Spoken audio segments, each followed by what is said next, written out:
Hi friends, എല്ലാവർക്കും നമസ്കാരം. Class room ചാനലിലേക്ക് സ്വാഗതം. ഇന്ന് നാം ഇവിടെ ഡിസ്കസ് ചെയ്യാൻ പോകുന്നത് 7ാം ക്ലാസ്സിലെ സാമൂഹ്യശാസ്ത്രം പാർട്ട് 2ലെ ചാപ്റ്റർ 9 ഗാന്ധിജിയും സ്വാതന്ത്ര്യ സമരവും എന്ന ഭാഗമാണ്. ആദ്യം ഗാന്ധിജിയെക്കുറിച്ച് നോക്കാം. ഇന്ത്യൻ ദേശീയ പ്രസ്ഥാന ചരിത്രത്തിൽ ഗാന്ധിയൻ കാലഘട്ടം എന്നറിയപ്പെടുന്നത് 1919 മുതൽ 1947 വരെയാണ്. ഇന്ത്യൻ ദേശീയ പ്രസ്ഥാന ചരിത്രത്തിൽ ഗാന്ധിയൻ കാലഘട്ടം എന്നറിയപ്പെടുന്നത് 1919 മുതൽ 1947 വരെയാണ്. അർദ്ധനഗ്നനായ ഫക്കീർ എന്നറിയപ്പെടുന്ന നേതാവ് ആരാണ്? ഗാന്ധിജി. അർദ്ധനഗ്നനായ ഫക്കീർ എന്നറിയപ്പെടുന്ന നേതാവാണ് ഗാന്ധിജി. ഗാന്ധിജി ആവിഷ്കരിച്ച സമര രീതി ഏതാണ്? അഹിംസയിൽ അധിഷ്ഠിതമായ സത്യാഗ്രഹം. ഗാന്ധിജി ആവിഷ്കരിച്ച സമര രീതിയായിരുന്നു അഹിംസയിൽ അധിഷ്ഠിതമായ സത്യാഗ്രഹം. ഗാന്ധിജിയുമായി ബന്ധപ്പെട്ട ദിവസങ്ങളാണ് ഒക്ടോബർ 2 ഗാന്ധി ജയന്തി, ജനുവരി 9 പ്രവാസി ഭാരതീയ ദിവസം, ജനുവരി 30 രക്തസാക്ഷി ദിനം. ഗാന്ധിജിയുമായി ബന്ധപ്പെട്ട ദിവസങ്ങൾ നമുക്ക് പഠിക്കാനുണ്ട്. അതിൽ ഒക്ടോബർ 2 ഗാന്ധി ജയന്തിയായി ആചരിക്കുന്നു, ജനുവരി 9 പ്രവാസി ഭാരതീയ ദിവസം, ജനുവരി 30 രക്തസാക്ഷി ദിനം. സത്യാഗ്രഹം എന്ന വാക്കിനർത്ഥം സത്യത്തെ മുറുകെ പിടിക്കുക എന്നതാണ്. സത്യാഗ്രഹം എന്ന വാക്കിനർത്ഥം സത്യത്തെ മുറുകെ പിടിക്കുക എന്നതാണ്. ആശയപ്രചരണത്തിന് വേണ്ടി ഗുജറാത്തിലെ അഹമ്മദാബാദിൽ ഗാന്ധിജി ആരംഭിച്ച ആശ്രമമാണ് സബർമതി ആശ്രമം. എന്തിനു വേണ്ടിയാണ്? ആശയപ്രചരണത്തിന് വേണ്ടി ഗുജറാത്തിലെ അഹമ്മദാബാദിൽ ഗാന്ധിജി സ്ഥാപിച്ച ആശ്രമമാണ് സബർമതി ആശ്രമം. ദക്ഷിണാഫ്രിക്കയിലെ ദീർഘകാല വാസത്തിന് ശേഷം ഗാന്ധിജി ഇന്ത്യയിൽ തിരിച്ചെത്തിയത് എപ്പോഴാണ്? 1915 ജനുവരി 9 ദക്ഷിണാഫ്രിക്കയിലെ ദീർഘകാല വാസത്തിന് ശേഷം ഗാന്ധിജി ഇന്ത്യയിൽ തിരിച്ചെത്തിയത് 1915 ജനുവരി 9 മഹാത്മാ എന്നറിയപ്പെടുന്നത് ഗാന്ധിജിയാണ്. മഹാത്മാ എന്നറിയപ്പെടുന്നത് ആരാണ്? ഗാന്ധിജിയാണ്. സമൂഹ പുനർനിർമ്മാണം എന്ന ആശയത്തിൻ്റെ ഉപജ്ഞാതാവ് ആരാണ്? ഗാന്ധിജിയാണ്. സമൂഹ പുനർനിർമ്മാണം എന്ന ആശയത്തിൻ്റെ ഉപജ്ഞാതാവ് ഗാന്ധിജിയാണ്.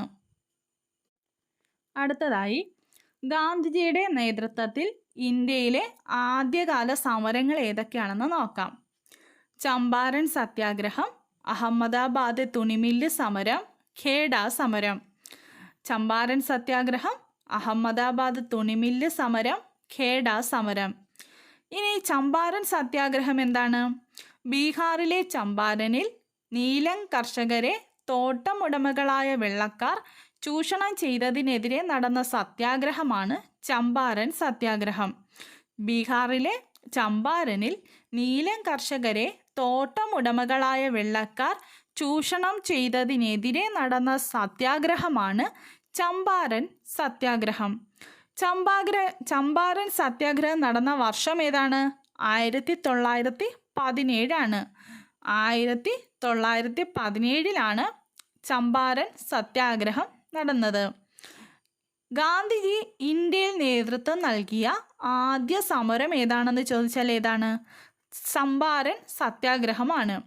ഗാന്ധിജി ഇന്ത്യയിൽ നേതൃത്വം നൽകിയ ആദ്യ സമരം ചമ്പാരൻ സത്യാഗ്രഹമാണ്. അപ്പോൾ ചമ്പാരൻ സത്യാഗ്രഹം 1917 നടന്നത്. ഗാന്ധിജി ഇന്ത്യയിൽ നേതൃത്വം നൽകിയ ആദ്യ സമരം ഏതായിരുന്നു? ചമ്പാരൻ സത്യാഗ്രഹം. എന്താണ് ചമ്പാരൻ സത്യാഗ്രഹം?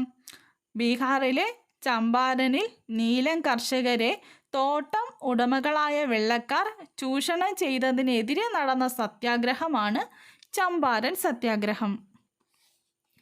അടുത്തതായി അഹമ്മദാബാദ് തുണിമില്ല് സമരം എന്താണെന്ന് നോക്കാം.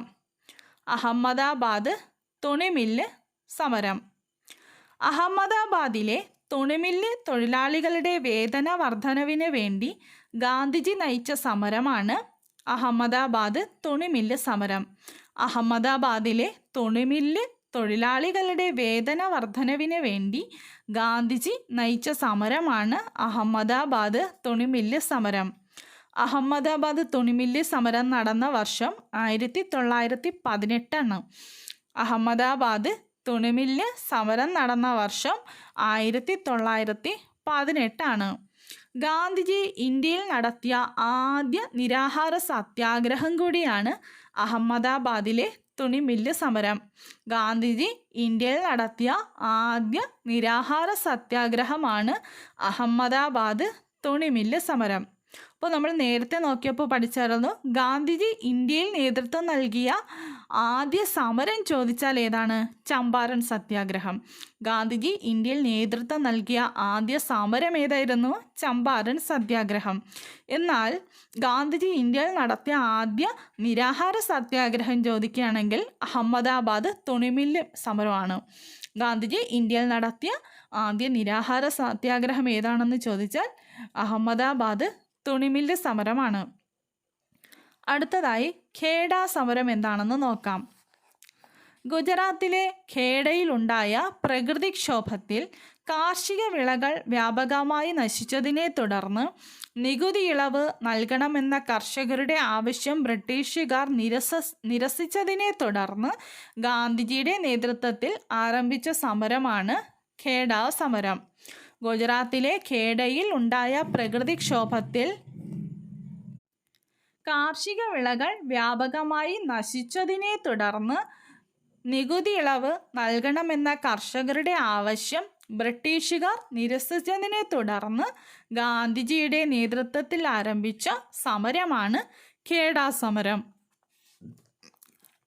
ഖേഡ സമരം നടന്ന വർഷം ഏതാണ്? 1918. ഖേഡ നികുതി നിഷേധ സമരത്തിന് ഗാന്ധിജി നേതൃത്വം നൽകിയ വർഷമാണ് 1918. അടുത്തതായി റൗലത്ത് നിയമം എന്താണെന്ന് നോക്കാം. റൗലത്ത് നിയമം എപ്പോഴാണ്? 1919 റൗലത്ത് നിയമം. ബ്രിട്ടീഷ് ഭരണാധികാരികൾ ഇന്ത്യൻ ജനതയുടെ പൗരാവകാശങ്ങൾ ലംഘിക്കുന്ന രീതിയിൽ നടപ്പിലാക്കിയ കരിനിയമങ്ങളിൽ പ്രധാനപ്പെട്ടതായിരുന്നു റൗലത്ത് നിയമം.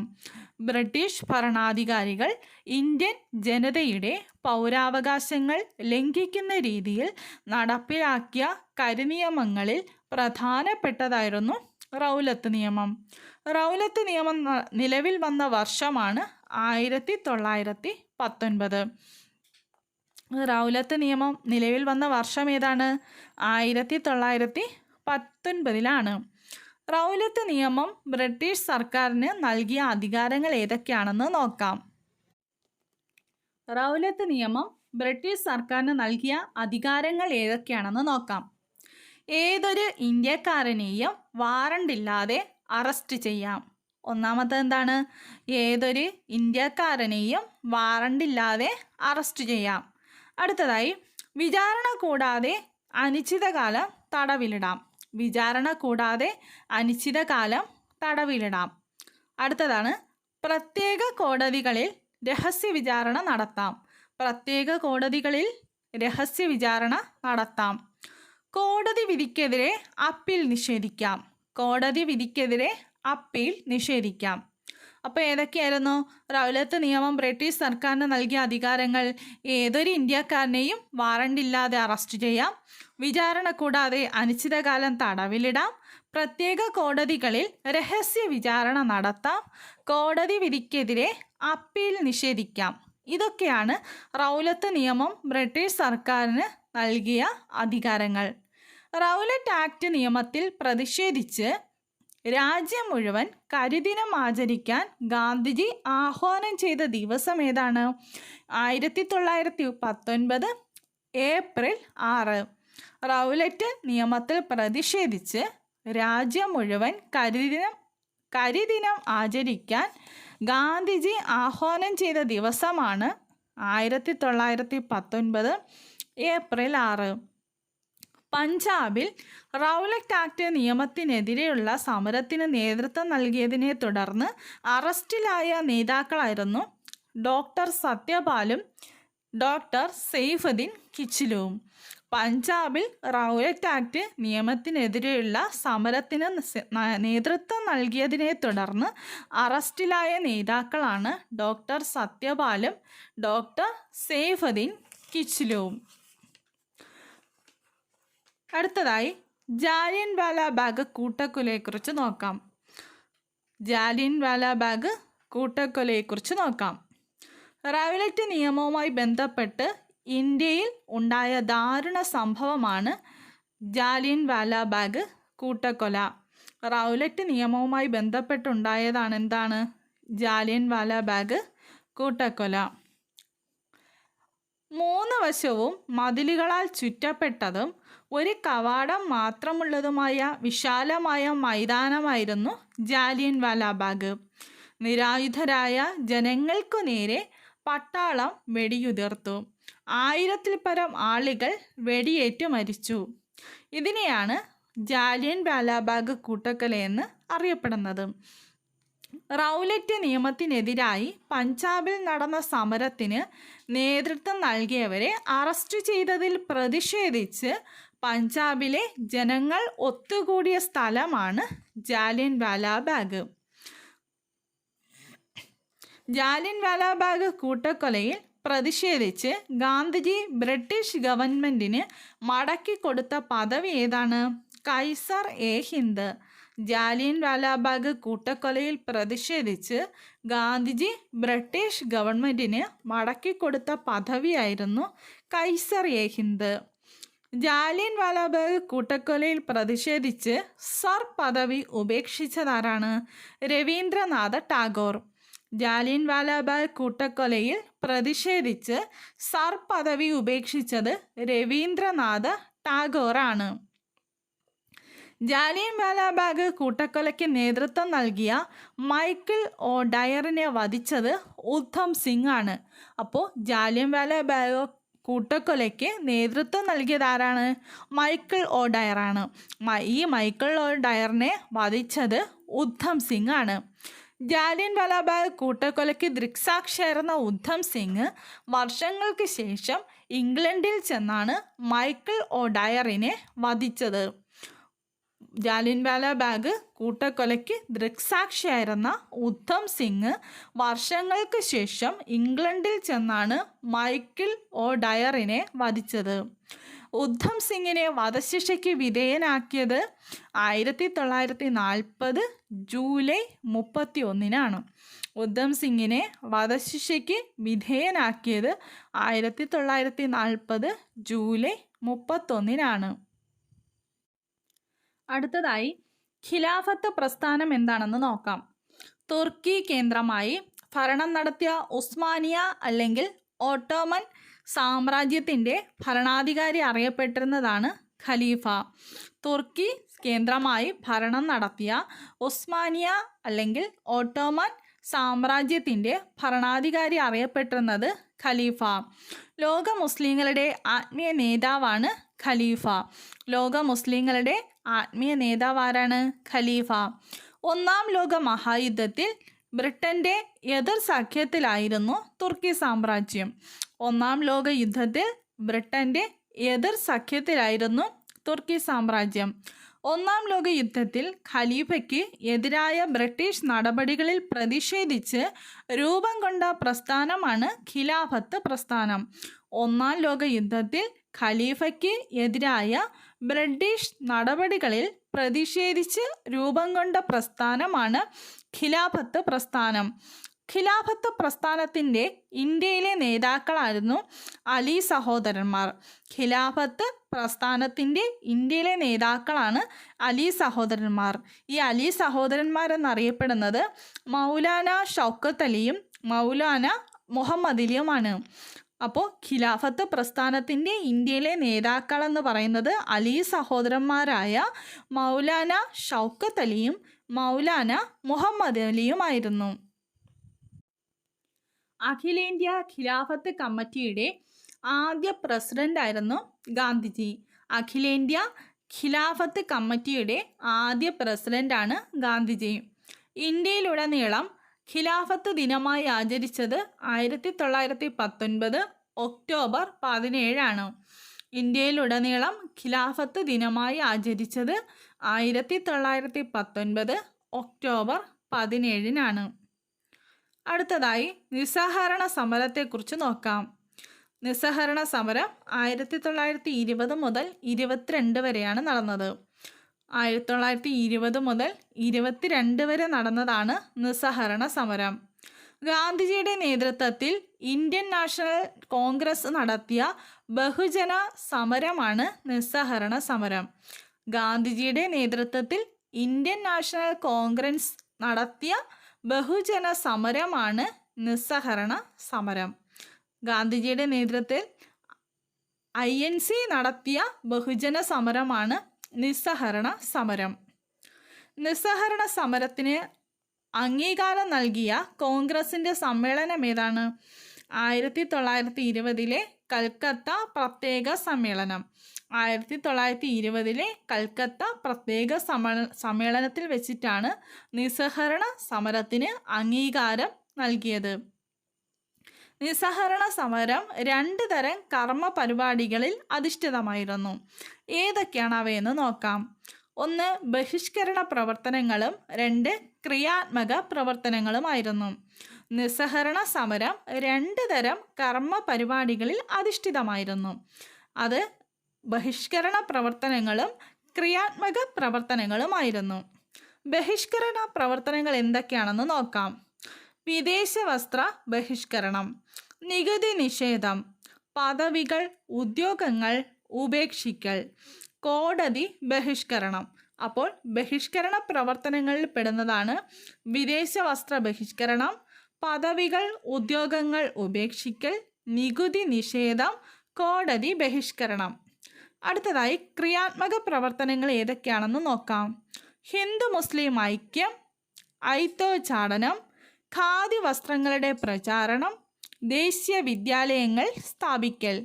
ഹിന്ദു മുസ്ലിം ഐക്യം, ഐത്തോച്ചാടനം, ഖാദി വസ്ത്രങ്ങളുടെ പ്രചാരണം, ദേശീയ വിദ്യാലയങ്ങൾ സ്ഥാപിക്കൽ. ഇവയൊക്കെയാണ് ക്രിയാത്മക പ്രവർത്തനങ്ങളിൽ ഉൾപ്പെടുന്നത്. നിസ്സഹകരണ സമരം 2 തരം കർമ്മ പരിപാടികൾ അധിഷ്ഠിതമായിരുന്നു. അതിൽ 2 എണ്ണമായിരുന്നു ബഹിഷ്കരണ പ്രവർത്തനങ്ങളും ക്രിയാത്മക പ്രവർത്തനങ്ങളും. ഇനി നിസ്സഹകരണ സമരത്തിന് മുന്നോടിയായി ഗാന്ധിജി വൈസ്രോയിക്ക് എഴുതിയ ഒരു കത്തിലെ ഭാഗം നോക്കാം. ഭരണാധികാരി അധികാരം ദുർവിനിയോഗം ചെയ്താൽ അവനെ അനുസരിക്കാതിരിക്കാൻ പുരാതന കാലം മുതലേ പ്രജകൾക്ക് അവകാശമുണ്ട്. ഇത് എഴുതിയതാരാണ്? ഗാന്ധിജിയാണ്. എന്തിൻ്റെ മുന്നോടിയായിട്ടാണ്? നിസ്സഹകരണ സമരത്തിന് മുന്നോടിയായി ഗാന്ധിജി വൈസ്രോയിക്ക് എഴുതിയ കത്തിലെ ഭാഗമാണിത്. ഭരണാധികാരി അധികാരം ദുർവിനിയോഗം ചെയ്താൽ അവനെ അനുസരിക്കാതിരിക്കാൻ പുരാതന കാലം മുതലേ പ്രജകൾക്ക് അവകാശമുണ്ട്. അടുത്ത് മലബാർ കലാപം എന്താണെന്ന് നോക്കാം.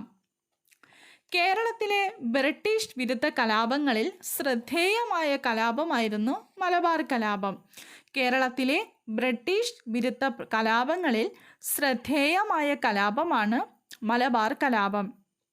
മലബാർ കലാപം ഉണ്ടായ വർഷം 1921 മലബാർ കലാപം നടന്നത് 1921 മലബാർ കലാപ സമയത്ത് കേരളത്തിൽ സജീവമായ 2 പ്രസ്ഥാനങ്ങളായിരുന്നു ഖിലാഫത്ത് പ്രസ്ഥാനവും നിസ്സഹകരണ പ്രസ്ഥാനവും. മലബാർ കലാപ സമയത്ത് കേരളത്തിൽ സജീവമായ പ്രസ്ഥാനങ്ങളാണ് ഖിലാഫത്ത് പ്രസ്ഥാനവും നിസ്സഹകരണ പ്രസ്ഥാനവും. ഖിലാഫത്ത് പ്രസ്ഥാനവുമായി ബന്ധപ്പെട്ട് ഗാന്ധിജി കേരളം സന്ദർശിച്ചപ്പോൾ ഒപ്പമുണ്ടായിരുന്ന വ്യക്തിയായിരുന്നു മൗലാന ഷൗക്കത്ത് അലി. ഖിലാഫത്ത് പ്രസ്ഥാനവുമായി ബന്ധപ്പെട്ട് ഗാന്ധിജി കേരളം സന്ദർശിച്ചപ്പോൾ ഒപ്പമുണ്ടായിരുന്ന വ്യക്തിയായിരുന്നു മൗലാന ഷൗക്കത്ത് അലി. ഖിലാഫത്ത് പ്രസ്ഥാനവും മഞ്ചേരി കോൺഗ്രസ് സമ്മേളനവും മലബാറിലെ കർഷകരിൽ പുത്തനുണർവ് സൃഷ്ടിക്കുകയാണ് ചെയ്തത്. മഞ്ചേരി കോൺഗ്രസ് സമ്മേളനം നടന്ന വർഷം ഏതാണ്? 1920. മഞ്ചേരി കോൺഗ്രസ് സമ്മേളനം നടന്ന വർഷം 1920. മലബാർ കലാപത്തിൻ്റെ കാരണങ്ങൾ എന്തൊക്കെയായിരുന്നു? ബ്രിട്ടീഷുകാരോടും ജന്മിമാരോടുമുള്ള എതിർപ്പ് കർഷകർക്കിടയിൽ രൂക്ഷമായി നിൽക്കവേ പൂക്കൊട്ടൂർ ഖിലാഫത്ത് കമ്മിറ്റി സെക്രട്ടറി വടക്കേ വീട്ടിൽ മുഹമ്മദിനെ അറസ്റ്റ് ചെയ്യാൻ പോലീസ് എത്തിയതായിരുന്നു കാരണം.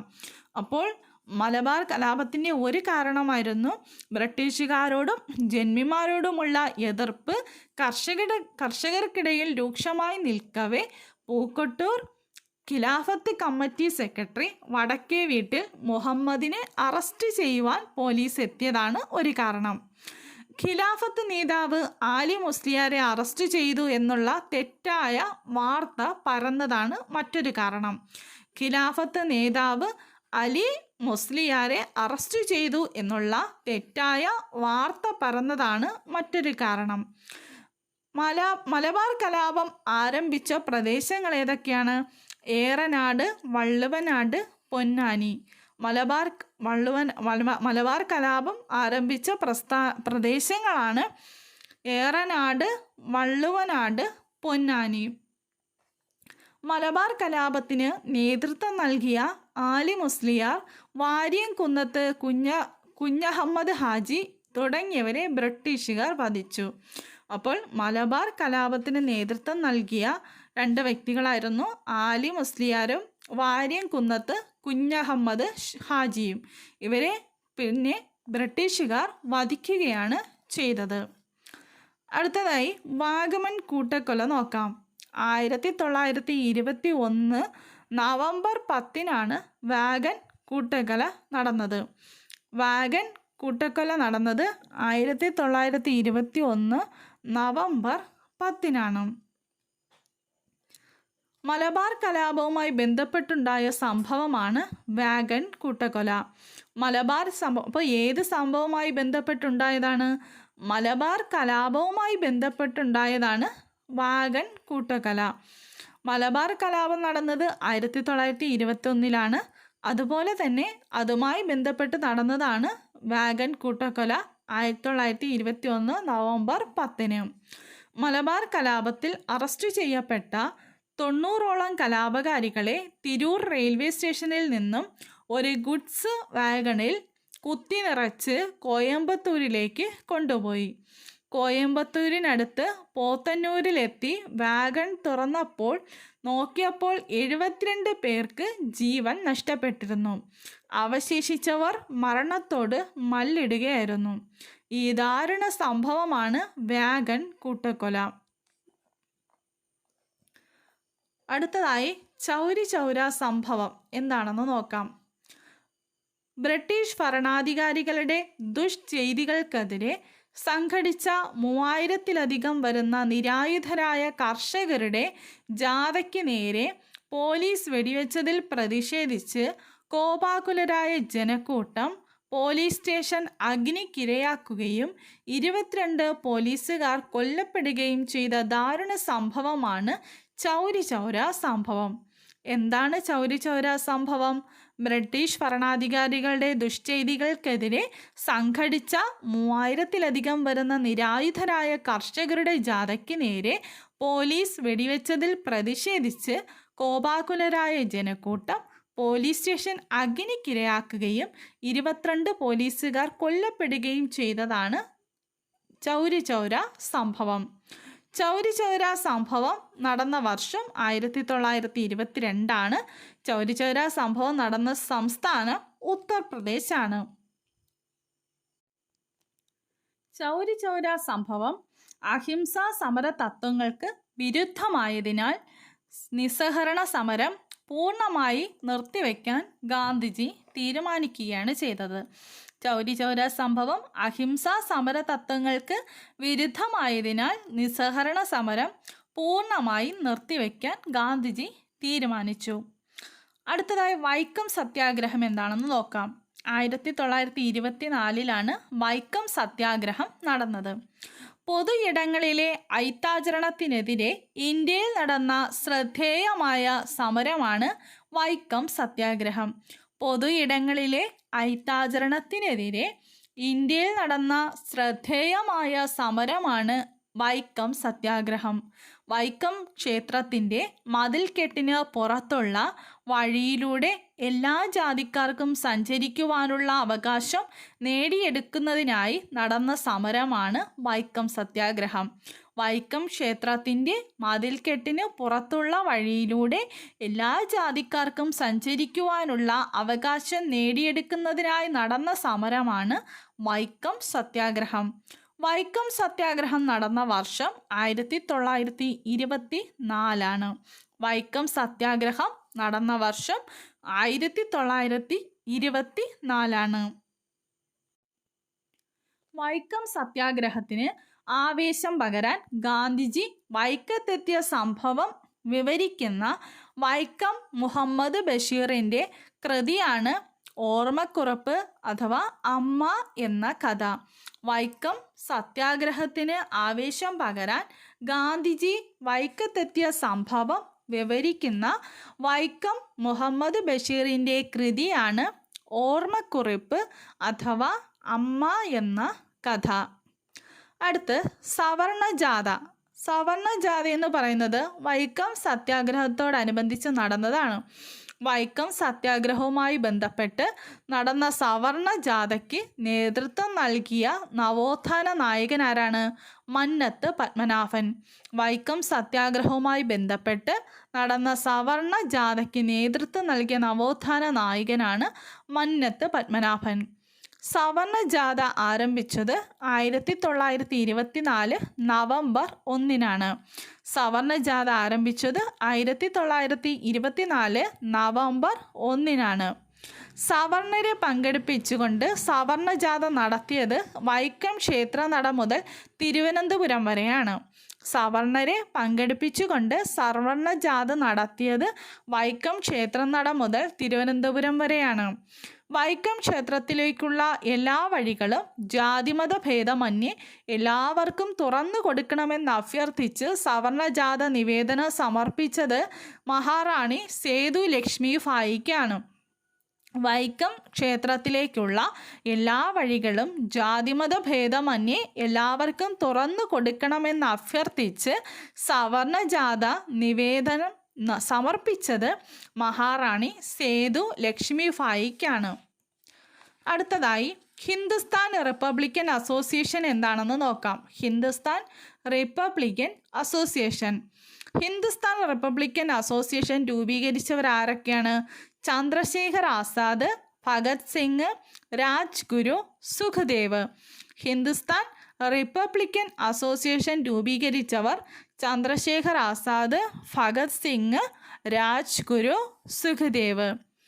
ഹിന്ദുസ്ഥാൻ റിപ്പബ്ലിക്കൻ അസോസിയേഷൻ്റെ ലക്ഷ്യം യുവജനങ്ങളെ സമരസജ്ജരാക്കുക എന്നതായിരുന്നു. ഹിന്ദുസ്ഥാൻ റിപ്പബ്ലിക്കൻ അസോസിയേഷൻ്റെ ലക്ഷ്യമായിരുന്നു യുവജനങ്ങളെ സമരസജ്ജരാക്കുക. അടുത്തതായി നിയമലംഘന സമരം. ഗാന്ധിജിയുടെ നേതൃത്വത്തിൽ നിയമലംഘന പ്രസ്ഥാനം തുടങ്ങാൻ തീരുമാനിച്ച ഇന്ത്യൻ നാഷണൽ കോൺഗ്രസ് സമ്മേളനമാണ് 1929 ലാഹോർ സമ്മേളനം. ഗാന്ധിജിയുടെ നേതൃത്വത്തിൽ നിയമലംഘന പ്രസ്ഥാനം തുടങ്ങാൻ തീരുമാനിച്ച ഇന്ത്യൻ നാഷണൽ കോൺഗ്രസ് സമ്മേളനമാണ് 1929 ലാഹോർ സമ്മേളനം. നിയമലംഘന പ്രസ്ഥാനത്തിൻ്റെ ലക്ഷ്യം ജനവിരുദ്ധ ബ്രിട്ടീഷ് നിയമങ്ങളെ ലംഘിപ്പിക്കുക എന്നതായിരുന്നു. നിയമലംഘന പ്രസ്ഥാനത്തിൻ്റെ ലക്ഷ്യം ജനവിരുദ്ധ ബ്രിട്ടീഷ് നിയമങ്ങളെ ലംഘിപ്പിക്കുക എന്നതാണ്. ഇന്ത്യയുടെ വടക്കു പടിഞ്ഞാറൻ പ്രദേശങ്ങളിൽ നിയമലംഘന പ്രസ്ഥാനത്തിന് നേതൃത്വം നൽകിയത് ഖാൻ അബ്ദുൽ ഖാഫർ ഖാനാണ്. ഇന്ത്യയുടെ വടക്ക് പടിഞ്ഞാറൻ പ്രദേശങ്ങളിൽ നിയമലംഘന പ്രസ്ഥാനത്തിന് നേതൃത്വം നൽകിയത് ഖാൻ അബ്ദുൽ ഖാഫർ ഖാനാണ്. അതിർത്തി ഗാന്ധി എന്ന അപരനാമത്തിൽ അറിയപ്പെടുന്നത് ഖാൻ അബ്ദുൽ ഖാഫർ ഖാനാണ്. അതിർത്തി ഗാന്ധി എന്ന അപരനാമത്തിൽ അറിയപ്പെടുന്നത് ആരാണ്? ഖാൻ അബ്ദുൽ ഖാഫർ ഖാൻ. നിയമലംഘന പ്രസ്ഥാനത്തിൽ പങ്കെടുത്ത വനിതകൾക്ക് നേതൃത്വം നൽകിയത് സരോജിനി നായിഡു ആണ്. നിയമലംഘന പ്രസ്ഥാനത്തിൽ പങ്കെടുത്ത വനിതകൾക്ക് നേതൃത്വം നൽകിയത് ആരാണ്? സരോജിനി നായിഡു. ഇന്ത്യയുടെ വാനമ്പാടി എന്നറിയപ്പെടുന്നത് ആരാണ്? സരോജിനി നായിഡു. ഇന്ത്യയുടെ വാനമ്പാടി എന്നറിയപ്പെടുന്നത് സരോജിനി നായിഡു ആണ്. അടുത്തതായി ഉപ്പു സത്യാഗ്രഹത്തെക്കുറിച്ച് നോക്കാം. എപ്പോഴാണ് ഉപ്പു സത്യാഗ്രഹം നടന്നത്? 1930.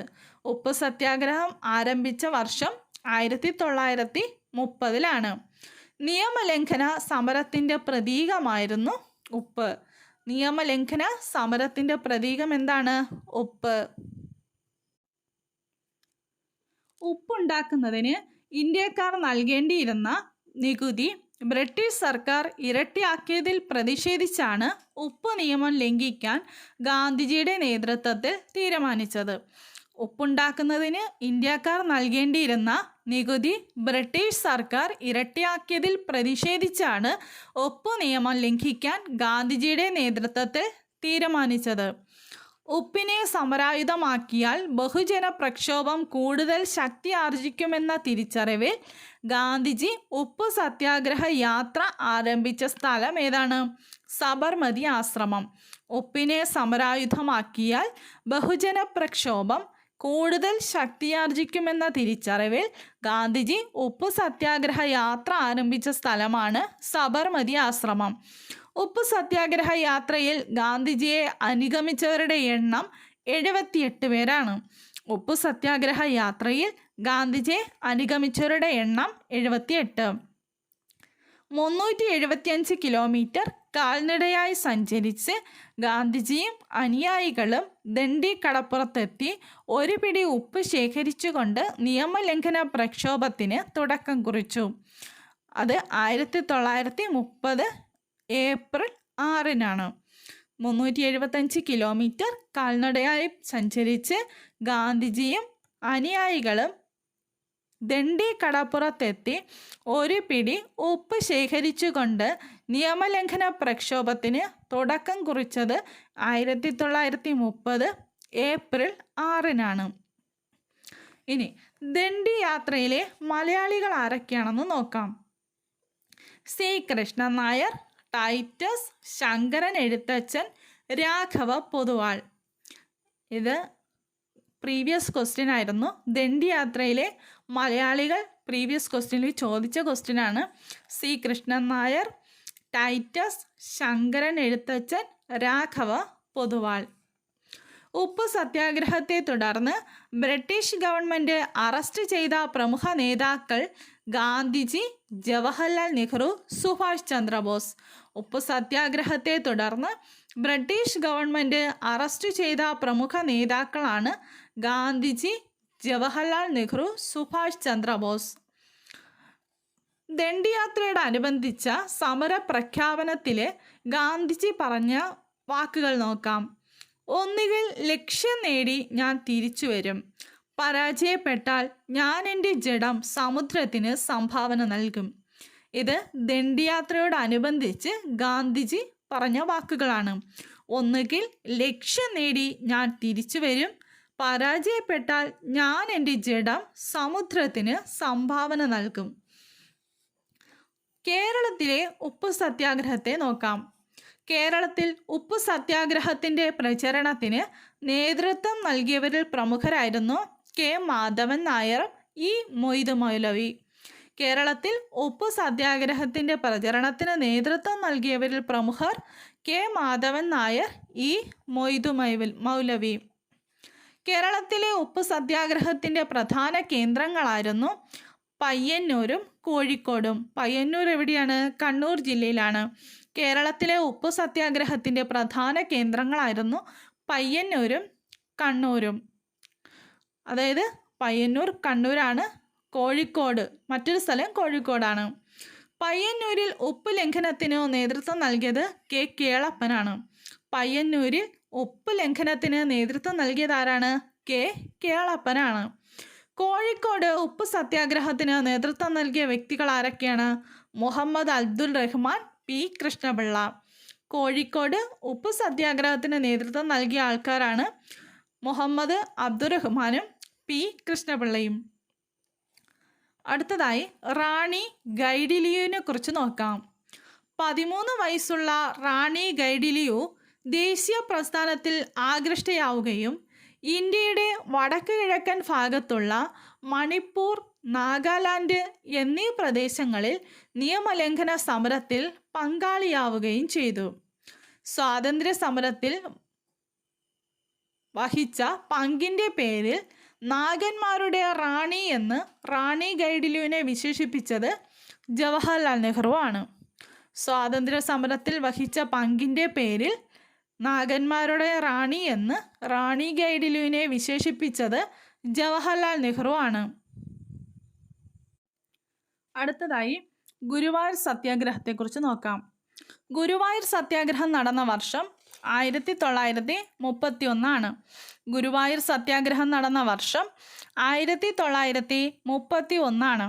ഗുരുവായൂർ ക്ഷേത്രം എല്ലാ ഹിന്ദുക്കൾക്കുമായി തുറന്നു കൊടുക്കണമെന്ന് ക്ഷേത്രം ട്രസ്റ്റ് ആയിരുന്ന സാമൂതിരിയോട് അഭ്യർത്ഥിച്ചത് ഗാന്ധിജിയാണ്. ഗുരുവായൂർ ക്ഷേത്രം എല്ലാ ഹിന്ദുക്കൾക്കുമായി തുറന്നു കൊടുക്കണമെന്ന് ക്ഷേത്രം ട്രസ്റ്റി ആയിരുന്ന സാമൂതിരിയോട് അഭ്യർത്ഥിച്ചത് ഗാന്ധിജിയാണ്. ഗാന്ധിജിയുടെ അഭ്യർത്ഥന സാമൂതിരി നിരസിച്ചതിനെ തുടർന്ന് ഗുരുവായൂർ ക്ഷേത്രത്തിന് മുന്നിൽ നിരാഹാര സത്യാഗ്രഹം ആരംഭിച്ചത് കേളപ്പനാണ്. ഗാന്ധിജിയുടെ അഭ്യർത്ഥന സാമൂതിരി നിരസിച്ചതിനെ തുടർന്ന് ഗുരുവായൂർ സത്യാഗ്രഹത്തിന് നിരാഹാര സമരം ആരംഭിച്ചത് കേളപ്പനാണ്. ഗുരുവായൂർ സത്യാഗ്രഹത്തിലെ മറ്റു പ്രധാന നേതാക്കളാണ് പി കൃഷ്ണപിള്ളയും കെ ഗോപാലനും. ഗുരുവായൂർ സത്യാഗ്രഹത്തിലെ മറ്റു നേതാക്കളായിരുന്നു പി കൃഷ്ണപിള്ളയും കെ ഗോപാലനും. അംബേദ്കറും പൂന സന്ധിയും എന്താണെന്ന് നോക്കാം. ഇന്ത്യയിലെ അധസ്ഥിത ജനവിഭാഗങ്ങളെ രാഷ്ട്രീയമായി സംഘടിപ്പിക്കുവാനുള്ള പ്രവർത്തനങ്ങൾക്ക് നേതൃത്വം നൽകിയവരിൽ പ്രമുഖനാണ് ഡോക്ടർ BR അംബേദ്കർ. ഇന്ത്യയിലെ അധസ്ഥിത ജനവിഭാഗങ്ങളെ രാഷ്ട്രീയമായി സംഘടിപ്പിക്കുവാനുള്ള പ്രവർത്തനങ്ങൾക്ക് നേതൃത്വം നൽകിയവരിൽ പ്രമുഖനായിരുന്നു ഡോക്ടർ BR അംബേദ്കർ. വട്ടമേശ സമ്മേളനങ്ങളിൽ പങ്കെടുക്കുകയും ഐക്യജാതിക്കാരുടെ സാമൂഹ്യ അവശതകൾ പരിഹരിക്കുന്നതിന് അവരെ രാഷ്ട്രീയ അധികാരത്തിൽ പങ്കാളിയാക്കണമെന്ന് ബ്രിട്ടീഷ് ഗവൺമെൻറ്റിനോട് ആവശ്യപ്പെടുകയും ചെയ്തത് അംബേദ്കർ ആയിരുന്നു. വട്ടമേശ സമ്മേളനങ്ങളിൽ പങ്കെടുക്കുകയും ഐക്യജാതിക്കാരുടെ സാമൂഹ്യ അവശതകൾ പരിഹരിക്കുന്നതിന് അവരെ രാഷ്ട്രീയ അധികാരത്തിൽ പങ്കാളിയാക്കണമെന്ന് ബ്രിട്ടീഷ് ഗവൺമെൻറ്റിനോട് ആവശ്യപ്പെടുകയും ചെയ്തത് അംബേദ്കർ ആയിരുന്നു. അധസ്ഥിത വിഭാഗത്തിന് പ്രത്യേക നിയോജക മണ്ഡലങ്ങൾ ബ്രിട്ടീഷ് ഗവൺമെൻറ് സംവരണം ചെയ്താൽ അവർ പൊതുസമൂഹത്തിൻ്റെ മുഖ്യധാരയിൽ നിന്ന് മാറ്റി നിർത്തപ്പെടാൻ കാരണമാകുമെന്ന് അഭിപ്രായപ്പെട്ട നേതാവാണ് ഗാന്ധിജി. അധസ്ഥിത വിഭാഗത്തിന് പ്രത്യേക നിയോജക മണ്ഡലങ്ങൾ ബ്രിട്ടീഷ് ഗവൺമെൻറ് സംവരണം ചെയ്താൽ അവർ പൊതുസമൂഹത്തിൻ്റെ മുഖ്യധാരയിൽ നിന്ന് മാറ്റി നിർത്തപ്പെടാൻ കാരണമാകും എന്ന് അഭിപ്രായപ്പെട്ട നേതാവാണ് ഗാന്ധിജി. അധസ്ഥിതരെ പ്രത്യേക രാഷ്ട്രവിഭാഗമായി പരിഗണിക്കുന്ന ബ്രിട്ടീഷ് ഗവൺമെൻറ്റിൻ്റെ നയത്തിനെതിരെ മരണം വരെ ഉപവസിക്കാൻ തീരുമാനിച്ചത് ഗാന്ധിജിയാണ്. അധസ്ഥിതരെ പ്രത്യേക രാഷ്ട്രവിഭാഗമായി പരിഗണിക്കുന്ന ബ്രിട്ടീഷ് ഗവൺമെൻറ്റിൻ്റെ നയത്തിനെതിരെ മരണം വരെ ഉപവസിക്കാൻ തീരുമാനിച്ചത് ഗാന്ധിജിയായിരുന്നു.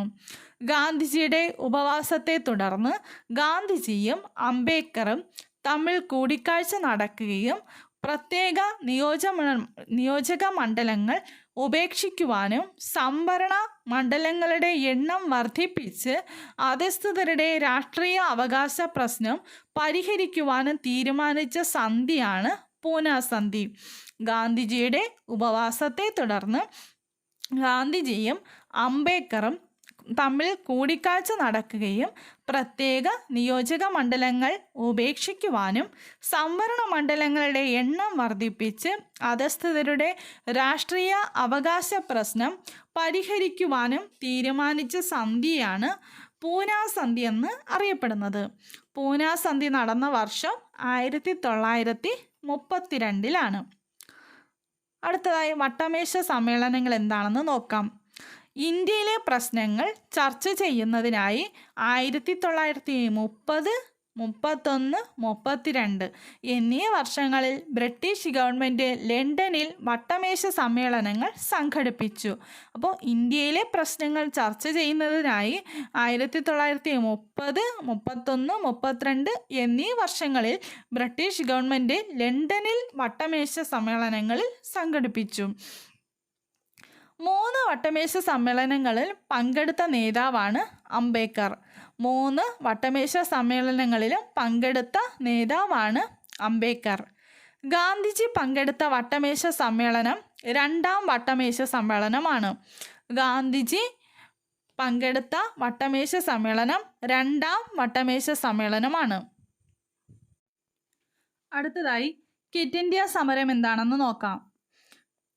ബ്രിട്ടീഷ് ഭരണത്തിനെതിരായി ഇന്ത്യയിലുണ്ടായ പ്രധാനപ്പെട്ട ബഹുജന സമരമായിരുന്നു ക്വിറ്റ് ഇന്ത്യ സമരം. ബ്രിട്ടീഷ് ഭരണത്തിനെതിരായി ഇന്ത്യയിലുണ്ടായ പ്രധാനപ്പെട്ട ബഹുജന സമരമായിരുന്നു ക്വിറ്റ് ഇന്ത്യ സമരം. ക്വിറ്റ് ഇന്ത്യ സമരം പ്രഖ്യാപിച്ച സമ്മേളനം 1942 ഓഗസ്റ്റ് 8 ബോംബെയിൽ നടന്ന അഖിലേന്ത്യാ കോൺഗ്രസ് സമ്മേളനമാണ്. ക്വിറ്റ് ഇന്ത്യ സമരം പ്രഖ്യാപിച്ച സമ്മേളനമായിരുന്നു 1942 ഓഗസ്റ്റ് 8 ബോംബെയിൽ നടന്ന അഖിലേന്ത്യാ കോൺഗ്രസ് സമ്മേളനം. എല്ലാ അധികാരങ്ങളും ഇന്ത്യക്കാർക്ക് കൈമാറി ബ്രിട്ടീഷുകാർ ഇന്ത്യ വിട്ട് പോകണമെന്നാവശ്യപ്പെട്ട സമ്മേളനമാണ് 1942 അഖിലേന്ത്യാ കോൺഗ്രസ് സമ്മേളനം. എല്ലാ അധികാരങ്ങളും ഇന്ത്യക്കാർക്ക് കൈമാറി ബ്രിട്ടീഷുകാർ ഇന്ത്യ വിട്ട് പോകണമെന്നാവശ്യപ്പെട്ട സമ്മേളനം 1942 അഖിലേന്ത്യാ കോൺഗ്രസ് സമ്മേളനം. ക്വിറ്റ് ഇന്ത്യ ദിനമായി ആചരിക്കുന്നത് ഓഗസ്റ്റ് 9. ക്വിറ്റ് ഇന്ത്യ ദിനമായി ആചരിക്കുന്നത് ഓഗസ്റ്റ് 9. ക്വിറ്റ് ഇന്ത്യ സമരം നടന്ന വർഷം 1942. ക്വിറ്റ് ഇന്ത്യ സമരം നടന്ന വർഷം ഏതാണ്? 1942. ക്വിറ്റ് ഇന്ത്യ ദിനമായി ആചരിക്കുന്നതെന്നാണ്? ഓഗസ്റ്റ് 9. ക്വിറ്റ് ഇന്ത്യ സമരത്തെ തുടർന്ന് അറസ്റ്റ് ചെയ്ത ഗാന്ധിജിയെയും ഭാര്യ കസ്തൂർബയെയും പാർപ്പിച്ചിരുന്ന ജയിൽ ഏതാണ്? ആഗഖാൻ കൊട്ടാരത്തിലെ ജയിൽ. പൂനെയിലായിരുന്നു ആഗഖാൻ കൊട്ടാരം. ക്വിറ്റ് ഇന്ത്യ സമരത്തെ തുടർന്ന് അറസ്റ്റ് ചെയ്ത ഗാന്ധിജിയെയും ഭാര്യ കസ്തൂർബയെയും പാർപ്പിച്ചിരുന്ന ജയിൽ ആഗഖാൻ കൊട്ടാരത്തിലെ ജയിൽ, പൂനെ.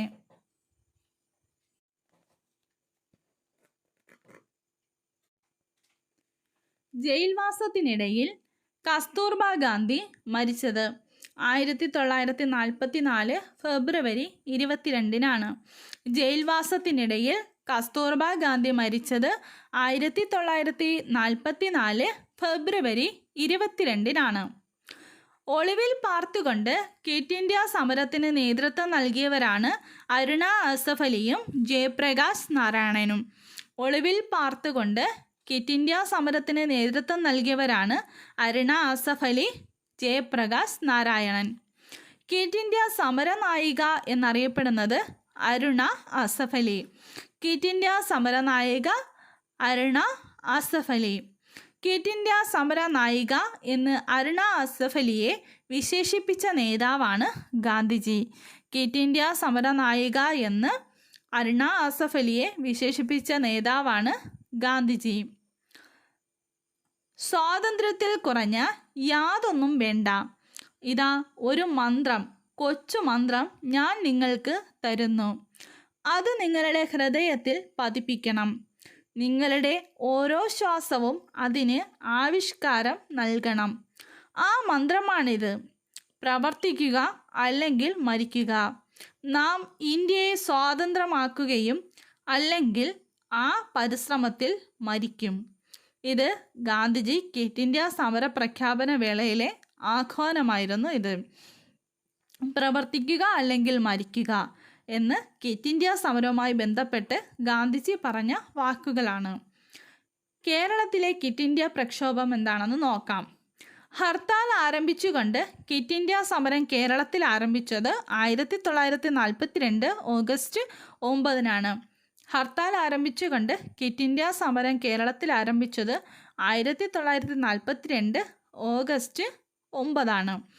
കേരളത്തിൽ ക്വിറ്റ് ഇന്ത്യ സമരത്തിൽ പങ്കെടുത്തതിനെ തുടർന്ന് അറസ്റ്റ് ചെയ്യപ്പെട്ട നേതാക്കളാണ് MP Narayana Menon, K Kelappan, E Moidu മൗലവി, AV കുട്ടിമാളു അമ്മുവ. കേരളത്തിൽ ക്വിറ്റ് ഇന്ത്യ സമരത്തിൽ പങ്കെടുത്തതിനെ തുടർന്ന് അറസ്റ്റ് ചെയ്യപ്പെട്ട നേതാക്കളായിരുന്നു MP Narayana Menon, K Kelappan, E Moidu മൗലവി, AV കുട്ടിമാളു അമ്മ. അടുത്തതായി സുഭാഷ് ചന്ദ്രബോസ് പറഞ്ഞ വാക്കുകളെ നോക്കാം. നിങ്ങൾ എനിക്ക് രക്തം തരൂ, ഞാൻ നിങ്ങൾക്ക് സ്വാതന്ത്ര്യം തരാം എന്ന് പറഞ്ഞത് സുഭാഷ് ചന്ദ്രബോസ് ആണ്. നിങ്ങൾ എനിക്ക് രക്തം തരൂ, ഞാൻ നിങ്ങൾക്ക് സ്വാതന്ത്ര്യം തരാം. ഇത് പറഞ്ഞതാരാണ്? സുഭാഷ് ചന്ദ്രബോസ്. ഇന്ത്യയുടെ സ്വാതന്ത്ര്യം ബ്രിട്ടീഷുകാരുടെ ഔദാര്യമല്ലെന്നും അത് പോരാടി നേടേണ്ടതുമാണെന്നും അഭിപ്രായപ്പെട്ടത് സുഭാഷ് ചന്ദ്രബോസ് ആണ്. ഇന്ത്യയുടെ സ്വാതന്ത്ര്യം ബ്രിട്ടീഷുകാരുടെ ഔദാര്യമല്ലെന്നും അത് പോരാടി നേടേണ്ടതുമാണെന്നും അഭിപ്രായപ്പെട്ടത് സുഭാഷ് ചന്ദ്രബോസ് ആണ്. സുഭാഷ് ചന്ദ്രബോസിനെ നേതാജി എന്ന് വിശേഷിപ്പിച്ചത് ഗാന്ധിജി. സുഭാഷ് ചന്ദ്രബോസിനെ നേതാജി എന്ന് വിശേഷിപ്പിച്ചത് ഗാന്ധിജി. ജയ് ഹിന്ദ് എന്ന മുദ്രാവാക്യത്തിൻ്റെ ഉപജ്ഞാതാവ് സുഭാഷ് ചന്ദ്രബോസ്. ജയ് ഹിന്ദ് എന്ന മുദ്രാവാക്യത്തിൻ്റെ ഉപജ്ഞാതാവായിരുന്നു സുഭാഷ് ചന്ദ്രബോസ്. ഇന്ത്യയുടെ അന്തിമമായ സ്വാതന്ത്ര്യ യുദ്ധം ആരംഭിച്ചിരിക്കുന്നു. ഇന്ത്യയുടെ രാഷ്ട്രപിതാവേ, ഇന്ത്യയുടെ മോചനത്തിനായുള്ള ഈ വിശുദ്ധ യുദ്ധത്തിൽ ഞങ്ങൾ അങ്ങയുടെ അനുഗ്രഹാശിസ്സുകൾ തേടുന്നു. ഇങ്ങനെ പറഞ്ഞത് സുഭാഷ് ചന്ദ്രബോസ് ആണ്. ആസാദ് ഹിന്ദ് റേഡിയോയിലൂടെ ഗാന്ധിജിയോട് പറഞ്ഞതാണ് സുഭാഷ് ചന്ദ്രബോസ്. ഇന്ത്യയുടെ അന്തിമമായ സ്വാതന്ത്ര്യ യുദ്ധം ആരംഭിച്ചിരിക്കുന്നു. നമ്മുടെ രാഷ്ട്രപിതാവേ, ഇന്ത്യയുടെ മോചനത്തിനായുള്ള ഈ വിശുദ്ധ യുദ്ധത്തിൽ ഞങ്ങൾ അങ്ങയുടെ അനുഗ്രഹാശിസ്സുകൾ തേടുന്നു. ഇങ്ങനെ പറഞ്ഞത് സുഭാഷ് ചന്ദ്രബോസ് ആണ്. ആസാദ് ഹിന്ദ് റേഡിയോയിലൂടെ ഗാന്ധിജിയോട് പറഞ്ഞ വാക്കുകളാണ്. ഇന്ത്യൻ നാഷണൽ ആർമിയെക്കുറിച്ച് നോക്കാം. റാഷ് ബിഹാരി ബോസ് രൂപീകരിച്ച ഇന്ത്യൻ നാഷണൽ ആർമി അഥവാ INA നേതൃത്വം ഏറ്റെടുത്ത നേതാവാണ് സുഭാഷ് ചന്ദ്രബോസ്. അപ്പോൾ ഇന്ത്യൻ നാഷണൽ ആർമി ആരംഭിച്ചതാരാണ്? റാഷ് ബിഹാരി ബോസ് ആയിരുന്നു. ഇന്ത്യൻ നാഷണൽ ആർമി അറിയപ്പെടുന്നത് INA എന്നാണ്. ഇത് ആരംഭിച്ചത് റാഷ് ബിഹാരി ബോസ് ആണ്. അതിൻ്റെ നേതൃത്വം ഏറ്റെടുത്ത നേതാവാണ് സുഭാഷ് ചന്ദ്രബോസ്. ഇന്ത്യൻ നാഷണൽ ആർമിയുടെ ലക്ഷ്യം ഇന്ത്യയുടെ മോചനമായിരുന്നു. ഇന്ത്യൻ നാഷണൽ ആർമിയുടെ ലക്ഷ്യം ഇന്ത്യയുടെ മോചനം. INA വനിതാ വിഭാഗം മേധാവിയായിരുന്നു ക്യാപ്റ്റൻ ലക്ഷ്മി. മലയാളിയായ ക്യാപ്റ്റൻ ലക്ഷ്മി ആയിരുന്നു INA വനിതാ വിഭാഗം മേധാവി. സുഭാഷ് ചന്ദ്രബോസിൻ്റെ സമരങ്ങളിൽ ആകൃഷ്ടനായി INA ചേർന്ന ധീരനായ മലയാളിയായിരുന്നു വക്കം അബ്ദുൽ ഖാദർ. സുഭാഷ് ചന്ദ്രബോസിൻ്റെ സമരങ്ങളിൽ ആകൃഷ്ടനായി INA ചേർന്ന ധീരനായ മലയാളിയാണ് വക്കം അബ്ദുൽ ഖാദർ. ബ്രിട്ടീഷ് ഗവൺമെൻറ് വക്കം അബ്ദുൽ ഖാദറിനെ തൂക്കിലേറ്റിയത് എത്രാമത്തെ വയസ്സിലാണ്? 26. ബ്രിട്ടീഷ് ഗവൺമെൻറ് വക്കം അബ്ദുൽ ഖാദറിനെ തൂക്കിലേറ്റിയത് എത്രാമത്തെ വയസ്സിലാണ്? 26. മുഹമ്മദ് അലി ജിന്നയും പാകിസ്ഥാൻ വാദവും. മുഹമ്മദ് അലി ജിന്നയും പാകിസ്ഥാൻ വാദവും. ഇന്ത്യയിലെ മുസ്ലിങ്ങളെ പ്രതിനിധീകരിക്കുന്ന ഏക സംഘടന മുസ്ലിം ലീഗാണെന്നും കോൺഗ്രസിന് നൽകുന്നത് പോലുള്ള പരിഗണന മുസ്ലിം ലീഗിനും നൽകണമെന്ന് അഭിപ്രായപ്പെട്ട വ്യക്തിയാണ് മുഹമ്മദ് അലി ജിന്ന. ഇന്ത്യയിലെ മുസ്ലിങ്ങളെ പ്രതിനിധീകരിക്കുന്ന ഏക സംഘടന മുസ്ലിം ലീഗാണെന്നും കോൺഗ്രസിന് നൽകുന്നത് പോലുള്ള പരിഗണന മുസ്ലിം ലീഗിനും നൽകണമെന്ന് അഭിപ്രായപ്പെട്ട വ്യക്തി മുഹമ്മദ് അലി ജിന്നയാണ്. 1940 മുസ്ലിം ലീഗിൻ്റെ സമ്മേളനവേദി ലാഹോർ. 1940 മുസ്ലിം ലീഗിൻ്റെ സമ്മേളനവേദി ലാഹോറാണ്.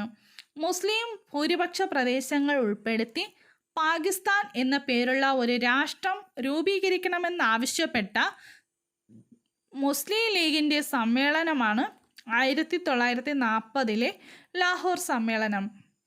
മുസ്ലിം ഭൂരിപക്ഷ പ്രദേശങ്ങൾ ഉൾപ്പെടുത്തി പാകിസ്ഥാൻ എന്ന പേരിലുള്ള ഒരു രാഷ്ട്രം രൂപീകരിക്കണമെന്നാവശ്യപ്പെട്ട മുസ്ലിം ലീഗിൻ്റെ സമ്മേളനമാണ് 1940 ലാഹോർ സമ്മേളനം.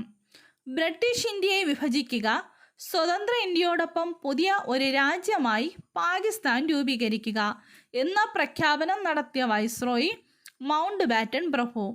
ബ്രിട്ടീഷ് ഇന്ത്യയെ വിഭജിക്കുക, സ്വതന്ത്ര ഇന്ത്യയോടൊപ്പം പുതിയ ഒരു രാജ്യമായി പാകിസ്ഥാൻ രൂപീകരിക്കുക എന്ന പ്രഖ്യാപനം നടത്തിയ വൈസ്രോയിയായിരുന്നു മൗണ്ട് ബാറ്റൺ പ്രഭു. ഭിന്നിപ്പിച്ചു ഭരിക്കുക എന്ന തന്ത്രത്തിൻ്റെ ഭാഗമായി ബ്രിട്ടീഷ് ഗവൺമെൻറ് മുസ്ലിം ലീഗിൻ്റെ പ്രവർത്തനങ്ങൾക്ക് കൂടുതൽ പിന്തുണ നൽകി. ഭിന്നിപ്പിച്ചു ഭരിക്കുക എന്ന തന്ത്രത്തിൻ്റെ ഭാഗമായി ബ്രിട്ടീഷ് ഗവൺമെൻറ് മുസ്ലിം ലീഗിൻ്റെ പ്രവർത്തനങ്ങൾക്ക് കൂടുതൽ പിന്തുണ നൽകി. ഇന്ന് പാതിരാമണി മുഴങ്ങുമ്പോൾ ഇന്ത്യ ഉയർത്തെഴുന്നേൽക്കും, പുതിയ ജീവിതത്തിലേക്കും സ്വാതന്ത്ര്യത്തിലേക്കും. ഇങ്ങനെ പറഞ്ഞതാരാണ്? ജവഹർലാൽ നെഹ്റു. 1947 ഓഗസ്റ്റ് 14 അർദ്ധരാത്രിയിലെ പ്രഖ്യാപനമായിരുന്നു. ജവഹർലാൽ നെഹ്റു 1947 ഓഗസ്റ്റ് 14 അർദ്ധരാത്രിയിലെ പ്രഖ്യാപിച്ചതാണ് ഇന്ന് പാതിരാമണി മുഴങ്ങുമ്പോൾ ഇന്ത്യ ഉണർന്നെഴുന്നേൽക്കും, പുതുജീവിതത്തിലേക്കും സ്വാതന്ത്ര്യത്തിലേക്കും. ഇത് പറഞ്ഞത് ജവഹർലാൽ നെഹ്റു ആണ്. 1947 ഓഗസ്റ്റ് 15 സ്വതന്ത്ര ഇന്ത്യയിലെ ആദ്യ പ്രധാനമന്ത്രിയായി സത്യപ്രതിജ്ഞ ചെയ്ത് അധികാരമേറ്റ നേതാവാണ് ജവഹർലാൽ നെഹ്റു. 1947 ഓഗസ്റ്റ് 15 സ്വതന്ത്ര ഇന്ത്യയിലെ ആദ്യ പ്രധാനമന്ത്രിയായി സത്യപ്രതിജ്ഞ ചെയ്തത് അധികാരമേറ്റ നേതാവാണ് ജവഹർലാൽ നെഹ്റു. സ്വാതന്ത്ര്യ ദിനം ഏതായിരുന്നു? ഓഗസ്റ്റ് 15. അപ്പോൾ ഇതായിരുന്നു നമ്മൾ ഇന്ന് ഡിസ്കസ് ചെയ്തത്. ഇത് വളരെ ഇമ്പോർട്ടൻ്റ് ആയ ചാപ്റ്ററാണ്. ഇതിൽ നിന്ന് ഒരുപാട് ക്വസ്റ്റ്യൻസ് ചോദിക്കുന്ന ഒരു മേഖലയും കൂടെയാണ്. എല്ലാവരും നന്നായി പഠിക്കാൻ ശ്രമിക്കുക. ക്ലാസ് ഇഷ്ടമായാൽ ലൈക്ക് ചെയ്യുക, സബ്സ്ക്രൈബ് ചെയ്യുക, ഷെയർ ചെയ്യുക, കമൻറ്റ് ചെയ്യുക, സപ്പോർട്ട് ചെയ്യുക. Thank you.